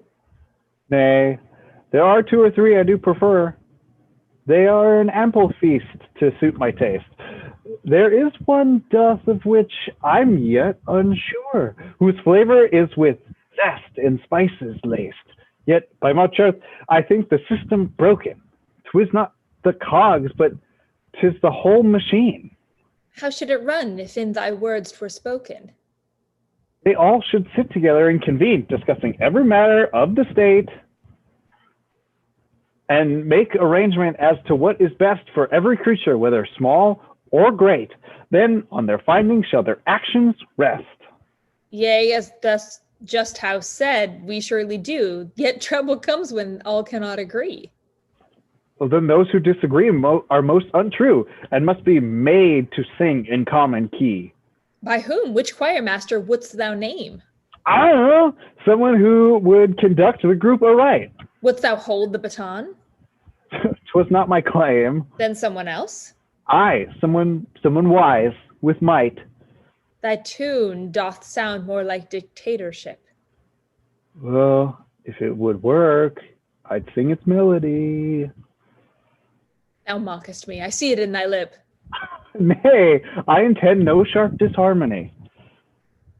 'Twould be unwise a senator to mock, for mockingbirds do whistle scornful airs. Your sly refrain upon my heart doth knock, and helpeth to unburthen me from cares. Enter a herd of shucks. Oh, my love, my joy, my senator, my queen, to hear her laugh to set my soul to sigh. What light is light if Padmé be not seen? What joy is joy if Padmé be not by? Let us have sport and merry make the day. These beasts are beautiful, yet can be rough. May Jedi over such as these hold sway? Methinks my skill and strength shall be enough. Anakin jumps onto a shuck and begins riding it. Behold how like its master thou dost ride. Forsooth thou hast a senator impressed. The creature is with vigor, well supplied, and by some rage it doth seem possessed. The shock throws Anakin to the ground. My strong protector, O mine Anakin, my soul did cry as I beheld his fall. Padmé runs to Anakin, exit shocks. Speak thou, good Annie. Hast thou injured been? Be thou not broken by this creature's gall? Ah, my Chuck, I do but jest by schemes. And yet thine eyes, they show they care unfurled. They are the books, the arts, oh, this sounds familiar, the academies that show, contain, and nourish all the world. By heaven, I am relieved that thou art well. The fear that shook me is so turned to joy. Be not afraid, or if thou art, then tell. Together we shall all thy fears destroy. Thou art my safeguard strong, my Jedi knight. Now since thou art yet whole, I say, shall we dine? To follow all thy steps brings me delight. If 'tis your will to eat, then it is mine. They proceed to a table to sup. What canst thou say that shall my mirth arouse? Mayhap this need-born phrase we Jedi say, a technique we from time to time espouse, determinate negotiations, yea? Determinate negotiations? What? What doth it mean, for I've not heard of it? It doth imply negotiations, but those managed by a lightsaber, to wit. I know I love in vain, no hope thereof.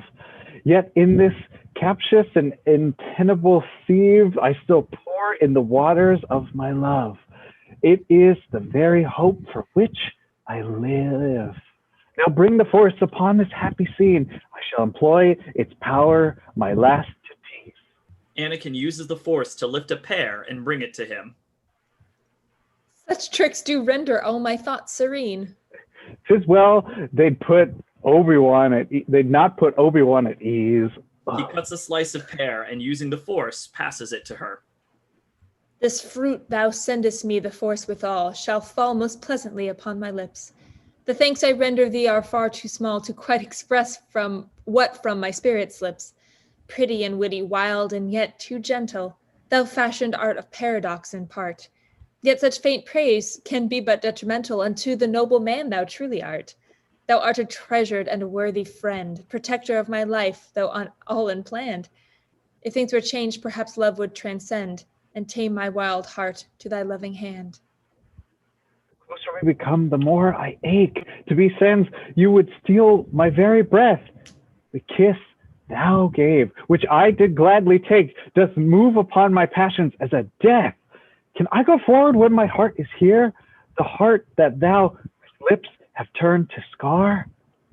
Thou art a specter, ghost to my good cheer, tormenting me by haunting power bizarre. What may I do? What shall I say to thee? What speech will exorcise your maiden doubt and turn the spirit of your love to me? But speak the word, thy servant is devout. Love like a shadow flies, pursued too soon. Is it possible that thou dost long for me?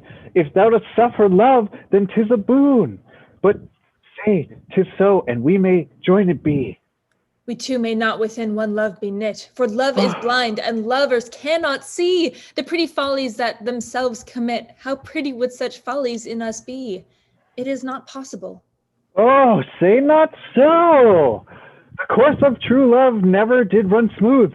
What blossom without weeds did ever grow? I prithee listen, let me let my reason soothe. This bud of love by Naboo's ripening breath may prove a beauteous flower of which we'll boast. Nay, thou shalt listen, my soul warranteth. The tempter of, or the tempted, who sins most? The vision thou dost proffer suits us not, thine honor nor my station neither one. Reality, it seems, thou hast forgot, for us to love would mean us both undone. Thou art a Jedi, I a senator. If thou wouldst follow thy thoughts to their end, then wouldst thou with my judgment straight concur. I am not made for love, but for friend. This must be so, regardless how we feel, and how our passions move toward each other. Thou hast given thy confession real. Thou lovest me. We yearn for one another. Thy future I would never take from thee, and thus oppose the thread of fate's design. I pray thee, do not fall in love with me, for I am falser than vows made in wine. And yet thou ask that which I may not do? To speak my heart as though it were my mind. Would that I mine affection could eschew, and could change as quickly as the moon unkind, yet 'tis not so. I shall not bow to this. The pressure and the childish nagging voice, thy love and not thy spite should meet my kiss. Belike there is as yet another choice. Mayhap in some enclosed private place we could agree to meet and be as one. There could I see the beauty of thy face, our secret safe. We would not be undone. Yet would this render all our days a lie our souls would never let us keep? Thou couldst not live in such a way, nor I. Our love by such a bargain is made cheap. Thou couldst not want that, couldst thou, Anakin? I know that thou art made of better stuff. Indeed, it would destroy us both therein. Thou hast overruled my passion well enough. Alas, there's some ill galaxy that reigns. I must be patient till the heavens look with an aspect more favorable. Chains would be more comfortable than this hope forsook. Exit Anakin. O time, thou must untangle this, not I.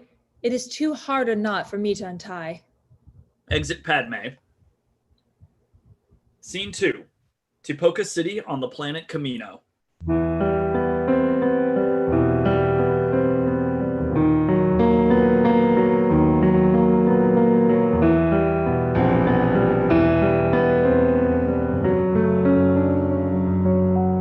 Enter Obi-Wan Kenobi.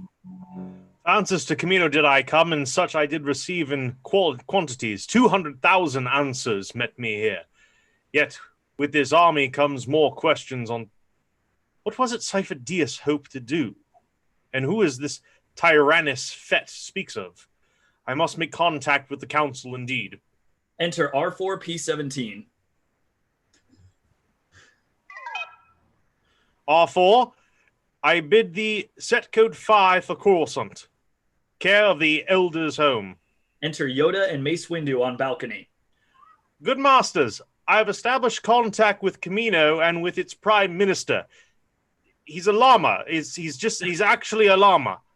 They use a bounty hunter, Jango Fett, and by him build an army made from clones. Mine instincts do inform me Jango Fett is in the self-same bounty hunter who would be assassin of the senator. Do you believe the clones are involved in this nefarious plot? I'll fire away myself and work them woe if it be so. Fuck that llama. Nay, master, do not injure the llama, for they could not gain thereby. Avoid assumption, Obi-Wan. We need your mind most open to be. When clear are your thoughts, discovery of villains in this plot follows. Indeed, good master. They did make report that Master Sidious was the one who did request an army of the clones. This deed he did perform 10 years ago upon the request of the Galactic Senate. Yet 'twas my memory that he was killed ere then. Did the council authorize creation of an army led by clones? Nay. Whoever it was, the order placed had drunk a juice the council did not serve.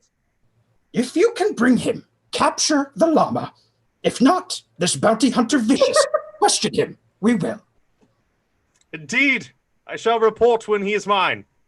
Exit Obi-Wan and R4P17. Most blind we have been. If this army's creation we ne'er did foresee. Belike 'tis time to tell the Senate that the Council's aptitude to use the force hath been diminished. I, in the extreme, a shock to the system this indeed shall be. Yet pride is worse than deep humility. Only one, e'en he, the vile, dark lord of the Sith, knoweth our weakness. If then the Senate of this fault are given to know, our enemies grow. Exit. Oh, shit, man. Scene 3, on the planet Naboo. Enter Anakin Skywalker.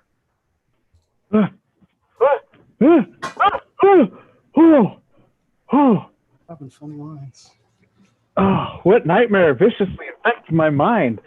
My mother, gracious woman, kind and sweet, she cries for me as though racked by some plague, by some disease or deadly pestilence she hath been set upon. Oh, mother dear, thine agony resounds throughout my soul and doth contaminate my better self. So sleep is vanished all too suddenly, and I do rise too early in the night, as doth the bile that rises in my soul. Enter Padmé. Thou hast not slept aright these many nights. If thou wouldst rest anon, I'll give thee peace. Thy presence doth turn wrongs into their rights. 'Tis peace itself, and it brings my mind release. Thou had a visitation of a spirit, a demon of the night, to work your woe. If thou wouldst fain recount, I'd happily hear it, and share the pain that thou dost undergo. A Jedi should be strong, with nightmares none. I heard thee in the night, most piteous. It was my mother, weak, distressed, undone. The vision rank was passing, venomous. Yet there is more. 'Tis not just boyish fright. My mother's suffering, which I did see, the sounds and scenes that came to me by night are echoes of some present misery. She was as plain to me as thou art now, and is the subject of some grievous pain. To give thee my protection is my vow, yet such maid I am in boyhood zeal most fain. I must forsake the vow and go from thee. I was still boy when first our tale began, but now, by my own mother's agony, the boy is gone, and so departs the man. If thou shalt go, then I shall go withal. Thy path shall be my path, thy pain as well. If I could choose, I would not need this call. A mother's anguish doth my soul compel. Naboo we leave with all its dreamlike sheen, and greet the morn to fly to Tatooine. Exit. Scene 4, on the planet Kamino in Tipoca City. Enter Jango Fett and Boba Fett preparing their ship to depart. Now all's prepared, and we shall fly on. The prying of the Jedi soon is past. 'Tis true Kamino hath provided most lucrative and simple employment. Now the welcome hath made unwell, and thus I fly. Behold, father, the Jedi cometh. Enter Obi-Wan Kenobi brandishing his lightsaber. Crikey! Pray, Boba, flee aboard the ship. Now die, the Jedi half-man!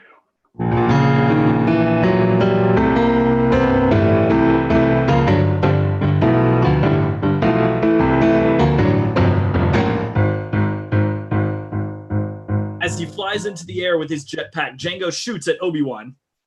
The bounty hunter flies his lasers too, yet I am quick and parry easily. Ha-ha! His boy hath now the ship engaged to leave, but Obi-Wan hath writ thunder still in thrall. Jango fires a rocket at Obi-Wan, whose lightsaber is knocked from his hand. Alas, what blast! My lightsaber is gone! Now I shall join the fray. Feel the fire on slave one, steadily aim. Boba fires upon Obi-Wan from within the ship. Oh, the villain flies to me. Thou my kick! Ha! If we in combat shall meet hand to hand, I'll warrant thou shalt be bested be. In combat you are skilled, Jedi. In now, feel all the power of my wire. Jango shoots a cable around Obi-Wan's wrists and flies away. 'Tis but a merry ride. Is this thy worst? Though by this wire thou pullest me along, this platform pillars shall still be strong. Obi-Wan stops his fall by tying the cable around a pillar, stopping Jango's flight. My jetpack gone, I take a ruckus slam. Lo, now the Jedi comes again. He kicketh me, I fall! I've got kicks! He falls! Yet is still bound to me by wire. Oh no! Ah! Thus his fault doth become mine own anon. Oh, Obi-Wan, say wilt thou never learn? Together they begin to fall down the side of the landing platform. This shall not be the end of Jango Fett. Let these mine armored blades quickly stop my fall. From there may I untwine this Jedi from myself. Yea, thus the Fetts do win the day. He hath released me, thus my foal is free, but still have I the wire within to work. I prithee, fate, knit me mighty cord. Let your cord and this wire be e'en as one. The wire I tossed, it catches round a pipe. Again, fate weaves for me another close escape. Aha! Jango spies over the precipice and sees no sign of Obi-Wan. Yea, now the Jedi is dispatched into the briny depths. Farewell, most weak adversary, to the ship, and we shall swiftly depart.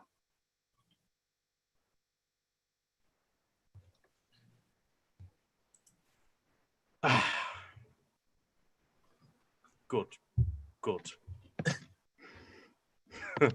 This portal may I take back to the platform and fight another round with Jango Fett. Obi-Wan enters the lift. My father hath defeated the Jedi scum. Thus we go. Exit Jango and Boba as their ship starts to fly. Obi-Wan re-enters.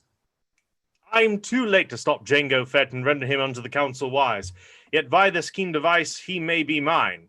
Obi-Wan throws a tracking device onto Jango Fett's ship. Thus do your work and track his fleeing ship. I slip this in, though he gives me the slip. Exit.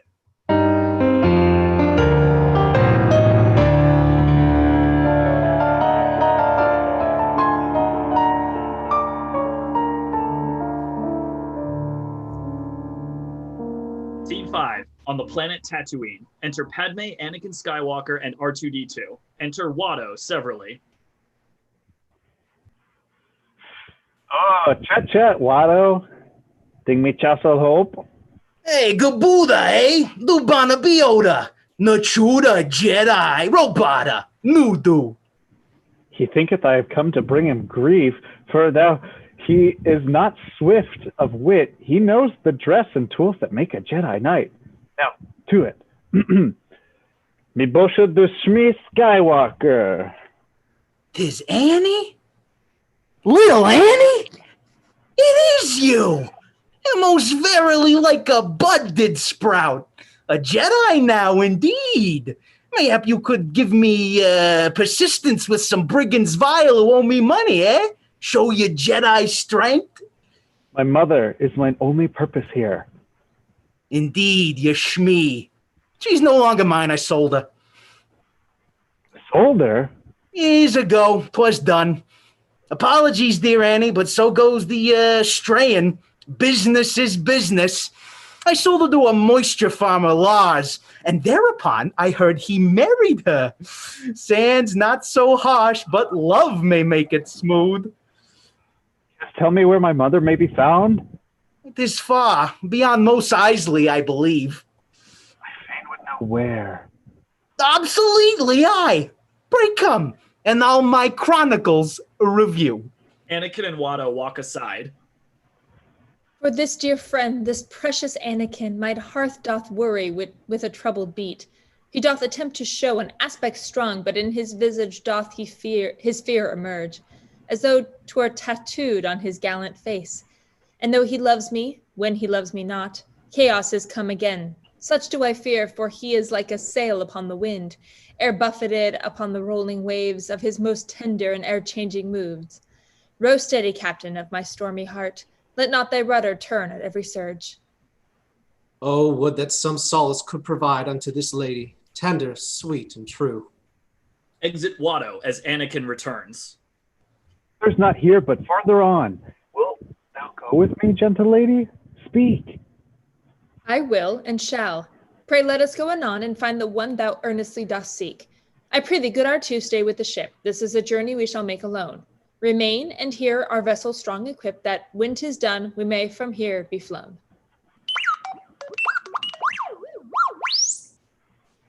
Loath am I to make my departure hence, for e'en a fool as R2 can infer the trouble that awaits on Tatooine. I do not know how this grim tale shall end, though hope doth still resound within my wires. I, peradventure, all may still end well. Exit R2-D2 as Padmé and Anakin journey toward the Lars homestead. Lo, thither in the distance I do see the homestead whereof Watto spoke of late. Belike my mother waits there presently, although mine instincts other truths relate. Enter C-3PO.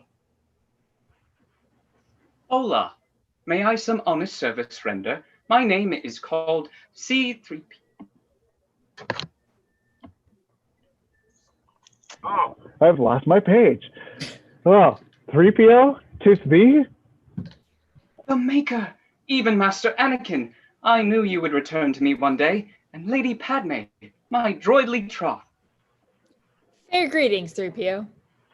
Oh, bless my circuits! Forsooth, it doth me well to see you here. I have returned to see my mother, Shmi. Indeed. Oh, etiquette, oh, protocol. Perhaps it would be best to walk indoors. There may my master Lars her tale unfold. Enter Owen Lars and Beru Whitesun as the group enters the Lars homestead. C-3PO? Good Master Owen, might I introduce two noble visitors? Know you my name? I'm Anakin Skywalker. Oh, I'm Owen Lars. This is my lass, Beru. Good morrow, sir. And I am Padmé called. Faith, your name is known to me, good sir. It seemeth I am stepbrother to you. Methought that you might someday here arrive. The day hath come. Yeah. Yet, is my mother here? Enter Klieg Lars. Alack, for this must be the answer, nay. My name is Klieg, and Shmi, my dear wife. Pray, step within, for I have much to say. Oh, confusion. I, who ne'er had family, in searching for the one hath found three more? I did not seek a wealth of relatives, such riches ne'er did dwell in my desires. Still, they are here, and fortune should be mine, except my mother doth her richness hide? They enter the Lars homestead and sit at a table. I prithee, rest a while and hear my tale. 'Twas just ere dawn, not many days ago, they came from nowhere, like a sudden storm. The Tusken Raiders in their vicious might. Your mother had departed early on, as was her wont, to gather mushrooms, which upon the moisture vaporators, sure, grow. The stories that her footprints do impart relate that she had reached the half-point home when she by Tusken Raiders was beset. The Tuskens do as humans walk and talk, yet in their hearts are filled with viciousness that doth befit a monster, not a man. Full 30 able souls did venture forth to find her, only 4 of us returned. Such slaughter mine eyes never wished to see, brought on by their brutality extreme. Yea, I would thither be a searching still, were not my leg a victim of their wrath. I cannot ride again until I heal, and then shall I resume the search once more. My stubborn heart will not admit defeat, though she is gone, for lo, this full moon past. I would not give up hope, though little hope remains that she has strength to endure this long. Anakin rises. Pray, whither would you go, O Anakin? To find my mother by some other means than telling tales of lost and shattered hope. Your mother must be dead, son. Let it be. Acceptance is a fashion ill-befitting. Yea, such a garment I'll not rush to wear. I say, if you would talk of letting be, then let me be, and do restrain me not. You are prepared to say that she is lost, but I shall speak not so till I have proof. My mother to the last I'll strive to find, thus not to dance too quickly on her grave. Exit Klieg Lars, Owen Lars, Beru Whitesun, and C-3PO. Oh, troubled soul, how may I give thee aid? And what words speak that I may succor give? I prithee, stay thou here. Be not dismayed. These people have kind souls as I do live. Thou shalt be safe, shouldest thou with them remain. Courageous man, mine heart with thine's entwined. This moment doth beget a bitter pain. My love, I leave, another love to find. Exit.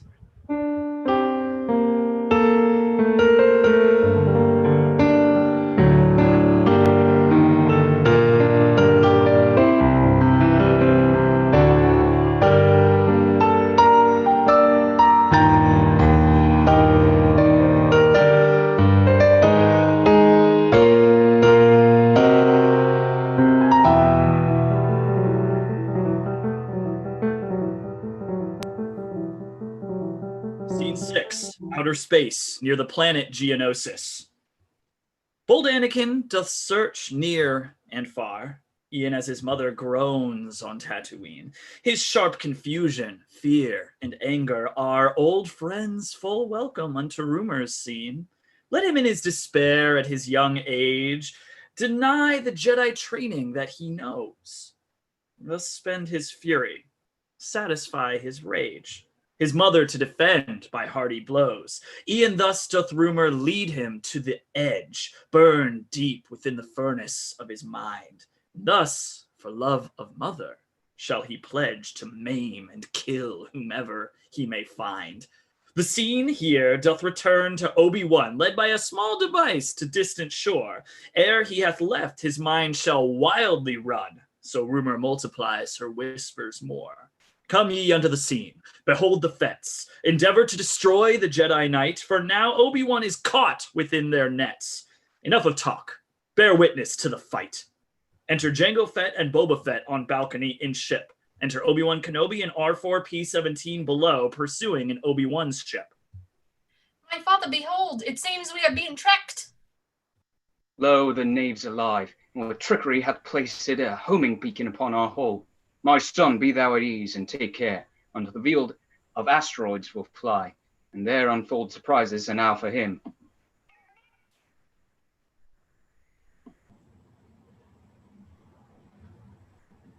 You're right, R4.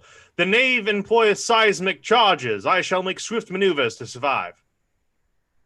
Jango's seismic charges begin to explode as Obi-Wan flies through. What powers hath humans wrought that can bring such destruction to such asteroids as these? These weapons we've created have such might as would impress the gods in all their heights. Now, as these potent weapons turn on me, I sense their magnitude with new respect. The asteroids do burst to bits, and 'twere a mass of sand assailed on ocean's flood. What strange occurrence hath befallen us? When we create that which creation wrecks, when we hath brought to life that which aids death. E'en so the man doth follow on space. Disdain doth rise within my gorge, for this Jedi is not easily dissuaded. Yet I shall still prevail, as within this asteroid fly. Through tunnels vast, through fields of asteroids still, there I shall pursue thee, Jango Fett. Now we emerge as he still flies within. This asteroid shall serve a hiding spot. Fly out, but lo, a difference. He who was chased in me is now he who chaseth. What cunning, father, I, pray, strike him with thy firing blast. Jango fires at Obi-Wan. At once I am reminded wherefore I am not inclined to fly. Such madness, oh! The ship is struck. R4, canst thou repair it? Thou hittest the mark. Indeed, the first hit hath been struck, and presently shall I finish the Jedi. Jango fires a heat-seeking rocket at Obi-Wan. Alas, from bad to worst, heat-seeking shells fly swiftly on towards my harried ship. The very beat that gives my body life, and that keen fire that powers my fleet ship, do now betray me, e'en unto death. R4, I call on thee, good droid, prepare to jettison the spare parts canisters.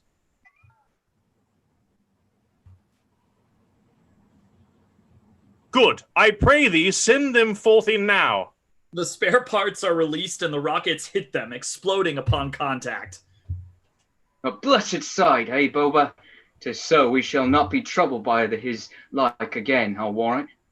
Exit Jango and Boba. Well done, all four. The strong explosion hath given cover to our hidden purpose. First, to survive, which we have managed. And second, to pursue this Jango Fett. Third, to find where hurriedly he flies. And last of all, to learn who waiteth there. The unknown bard of this conspiracy let us fly hence, the bounty hunter track unto the planet, recognized by mine own charts as Geonosis. Quickly, go, and let us see what wonders wait below. Behold, our four, those Federation ships, how vast the sum of them, all in one spot. Let us make landing. Surely 'tis the place. They land on Geonosis.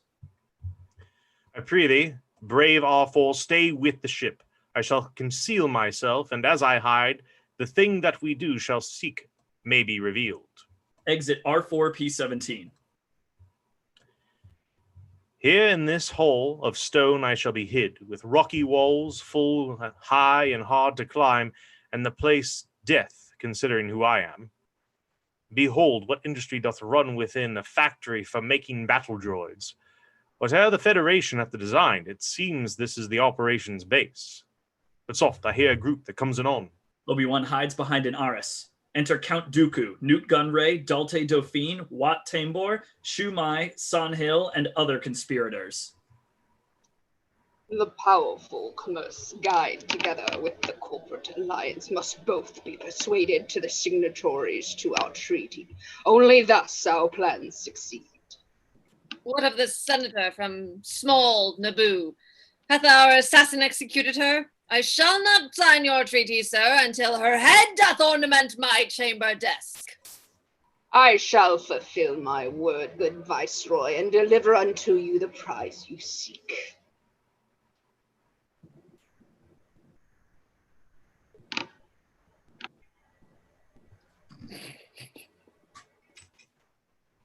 With these new battle droids that we have built, your armies shall best all that they do meet, the finest troops within the galaxy. Some treason this. Count Dooku doth conspire to overthrow the strong republic with these wretched villains furthering his cause. As I explained to you, ere now more than 10,000 systems shall join with our cause once I have your support, good gentlemen. What you propose could be construed, dear sir, as treason in the uttermost degree. The Techno-Union army waits upon your pleasure, Count, and doth stand by to serve. The banking clan shall sign your treaty, Count. 'Tis well. Our allies of the Federation have pledged their strong support. When all their droids are matched to yours, our army shall surpass all others in the galaxy. And the conclusion is the Jedi are overwhelmed. In practice, let us put it presently. The game is won. The checkmate shall be ours. The pawns are now in place, and we, the kings, perforce rush forth to take the Jedi Knights. With such a move, the weak Republic shall be lost and bow to those demands we make. Exit all but Obi-Wan, who emerges from his hiding place. Mine ears do burn by treason's wicked flame.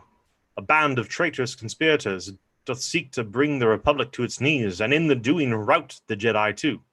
Was e'er such villainy at this designed? Was e'er such treachery at this conceived? Was e'er such perfectly at this done? Was e'er the wrongdoing as this devised?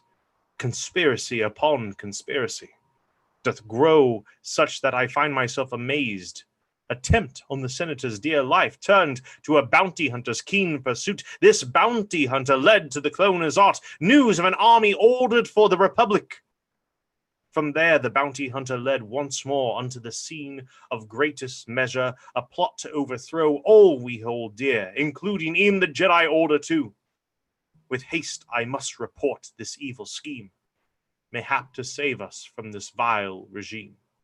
Exit.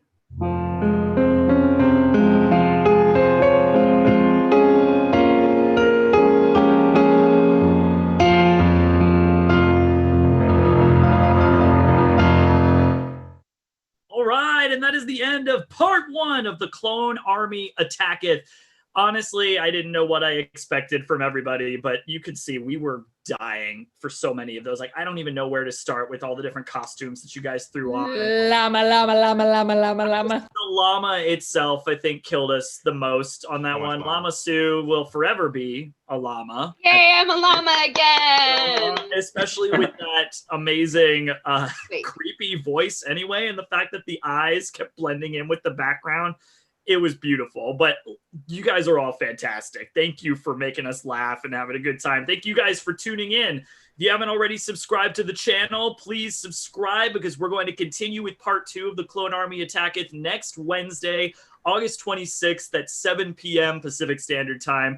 We also have a Facebook page to follow for Zounds online productions, so that way you can stay up to date if anything happens that we need to reschedule or anything along those lines. But thank you for continuing to tune in. We hope that you guys have a good week leading into the next performance, and we will see you then. Until then, stay safe, and may the Force be with you. Good night. All right, we're clear. Llama!